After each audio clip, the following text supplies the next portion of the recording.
అదే RTV app వార్తల్ని క్షణాల్లో చదివే అవకాశం ఉంటుంది. ఒక న్యూస్ పేపర్, ఒక టెలివిజన్ ఛానల్ మీ చేతుల్లో ఎప్పుడూ ఉంటాయి. ఇక్కడ ఏర్పాటు చేసుకున్న గ్రామ సభ ప్రధానంగా చాలా సంవత్సరాల నుంచి మనకి ఉన్న పొలాల సమస్యలు ఏదైతే ఉన్నాయో అవి పరిష్కారం చేయాలనే సంకల్పంతోనే అనేక మార్లు అధికారులతో చర్చించి వీళ్ళని ఏ విధంగా పరిష్కారం చేసి మీకు శాశ్వతంగా మళ్ళీ ఆ ఇబ్బందులు లేకుండా చేయాలనే ఉద్దేశంతోనే మనం ఈ కార్యక్రమం ఏర్పాటు చేసుకొని కలెక్టర్ గారిని కూడా మేడం కూడా నేను రిక్వెస్ట్ చేయడం, అమ్మా మీరు కూడా రావాలి, గతంలో వచ్చారు. ఎందుకంటే అధికారులకు కలెక్టర్ గారికి ఆర్డీఓ, తహసీల్దారు, మిగతా రెవెన్యూ సిబ్బంది వాళ్ళు పూర్తి స్థాయిలో దీని మీద పెట్టి చేస్తే తప్ప ఇవి పరిష్కారం కావు. అందుకే మేడం గారిని కూడా రిక్వెస్ట్ చేసి వాళ్ళు వచ్చారు. ఇంకొక శుభకార్యం కూడా ఈరోజు మంచి కార్యక్రమం జరిగింది. మన గౌరవ ముఖ్యమంత్రి గారు, కేంద్రంలో ప్రధానమంత్రి మోదీ గారు, పవన్ కళ్యాణ్, ఎన్డీఏ కూటమి మన ప్రభుత్వం ఏర్పడిన తర్వాత పేదలందరికీ కూడా ఇల్లు ఉండాలి, వసతి ఉండాలి ఖచ్చితంగా అనే దాంట్లో భాగంగా ఈరోజే గృహ ప్రవేశాలు కూడా చేయించాం. మన చెంచు కుటుంబాలు కూడా దాదాపు 52 కుటుంబాలు ఈరోజు కొత్త ఇల్లు నిర్మించుకొని ఈరోజు గృహ ప్రవేశాలు చేశారు. మీకు ఒక విషయం తెలియాలి, హౌసింగ్ ఒక్కసారి 2-3 పాయింట్లు చెప్పి మళ్ళీ దీంట్లోకి వస్తాను. వాస్తవంగా ఈరోజు నేను గృహ ప్రవేశాలు చేసినవి పోయినసారి నేను ఎమ్మెల్యే ఉన్నప్పుడు ఫౌండేషన్ వేసినవి. ఎన్ని సంవత్సరాలు అయిందమ్మా? 2014-19లో నేను ఎమ్మెల్యే ఉన్నా. అది ఫౌండేషన్ వేసింది 18లో, 2018లో కరెక్ట్గా 2018 వేస్తే 2019లో వైఎస్ఆర్సీపీ ప్రభుత్వం వచ్చింది. ఈరోజంతా 2025. గడిచిన 5 సంవత్సరాలలో ఒక్క ఇల్లు కూడా పూర్తి చేయలే ఆ మహానుభావులు. మాలలు ఉన్నాయి కాబట్టి వేరే మాట్లాడలేము. మామూలుగా అయితే మాట్లాడింటే వేరే రకంగా ఉండేది. 5 సంవత్సరాల్లో ఒక్క ఇల్లు కూడా పూర్తి చేయకుండా ఎన్నెన్నో మాటలు చెప్పి, వాగ్దానాలు చెప్పి, చివరకు గతంలో మన ప్రభుత్వం ఉన్నప్పుడు 14-19 ఏదైతే ఎస్సీ ఎస్టీలకు 2.5 లక్షల రూపాయలు ఇచ్చాం ఆ రోజు మనం. ఈ మహానుభావులు వైఎస్ఆర్సీపీ వచ్చిన తర్వాత 1,80,000. అది కూడా కేంద్ర ప్రభుత్వం పూర్తిగా, రాష్ట్ర ప్రభుత్వం ఒక్క రూపాయి లేకుండా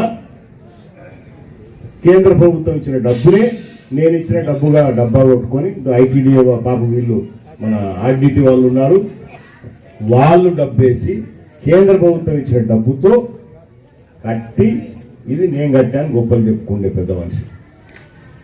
ఈరోజు మళ్ళీ మన ప్రభుత్వం వచ్చిన తర్వాతనే మళ్ళీ అవి పూర్తయినాయి.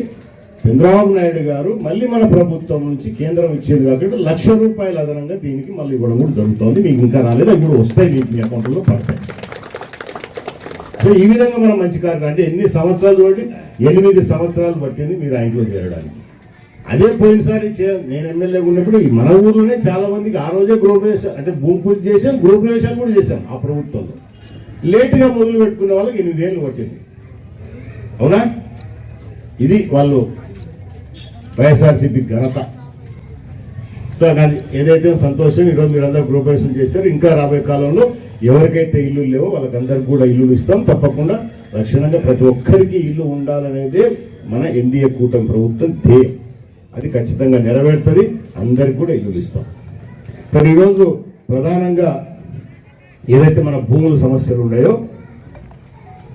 1986లో పెచ్చెరువు నుంచి దాదాపు 165 కుటుంబాలు పెద్ద ఆయన దేవుని చెప్పినాడు. ఆయన ఒక్కడే ఉన్నాడు, మన ఆయనతో పాటు ఉన్నాడు, మిగతా అంతా పోయినారు. ఆ రోజు మీకు అందరికీ తీసుకొచ్చినప్పుడు ప్రభుత్వం నుంచి భూములు ఇచ్చి, ఇళ్ల స్థలాలు ఇచ్చి, ఇల్లు కూడా కట్టించి, మీరు అక్కడ కొండలు బ్రతకలేరు, ఇబ్బంది పడతారు, మీరు ఇక్కడ ఉండాలనే ఉద్దేశంతో నేను తీసుకొస్తే సరే ఆ రోజు భూములు ఇస్తే కొంత ఇబ్బందికరమైన పరిస్థితి జరిగి మళ్ళీ కొంత భూమి మాకు 2.5 ఎకరాలు ఇస్తామన్నారు కదా, కావాలని చెప్తే ఏదైతే టోటల్గా మీరు వచ్చిన 165 కుటుంబాలకు ఈరోజు మామూలుగా ఎంత రావాలా? 412 ఎకరాలు రావాలి. మీరు అడిగినట్టు 2.5 ఎకరా ఇస్తే 165 కుటుంబాలు ఎవరైతే మీరు వచ్చినారు. సో ఇప్పుడు అంతమంది లేరు, మళ్ళీ కొంతమంది ఎన్నికపోయినారు. ఈరోజు మనం యాస్టీజ్గా చూసుకుంటే 394 ఎకరాలు దగ్గర భూమి ఉంది. 412 ఎకరాలకు కాలం భూమి ఉంది, మా భూమి లేకేం కాదు. కాకపోతే ఈ భూమి మీద ఆ రోజు కరెక్ట్గా ఎవరు హద్దులు ఏర్పాటు చేసి చూపించింటే బాగుండేది. ఎందుకు జరగలేదో అది జరిగిపోయింది. భూమి అయితే ఉంది, హద్దులు మనం కరెక్ట్గా చూపించలేకపోయినారు కాబట్టి ఎవరి భూమి ఎక్కడ ఉంది అని. సో ఒకరి భూమిలో ఒకరు సాగు చేసుకుంటే ఇన్ని సంవత్సరాలు వచ్చారు. ఒకరు ఎకరా చేసుకుంటే, ఒకరు అర్ధ ఎకరా చేసుకుంటే, ఒకరు 2 ఎకరాలు చేసుకుంటే, ఒకరు 3 ఎకరాలు చేసుకుంటే ఈ రకంగానే వచ్చినాయి. సో ఇప్పుడు ఇది గత చాలా సంవత్సరాల నుంచి ఇది పెండింగ్ నడుస్తా వచ్చింది. పోయినసారి కూడా నేను శాసనసభ్యుని ఉన్నప్పుడు ఇది సాల్వ్ చేయాలనుకున్నాం, అప్పుడు చేయలేకపోయినాం. ప్రభుత్వం నుంచి మాకు పరిష్కారాలు కావాలని కోరుకున్నప్పుడు మనం కూడా సహకరిస్తేనే అవి పరిష్కారం అవుతాయి.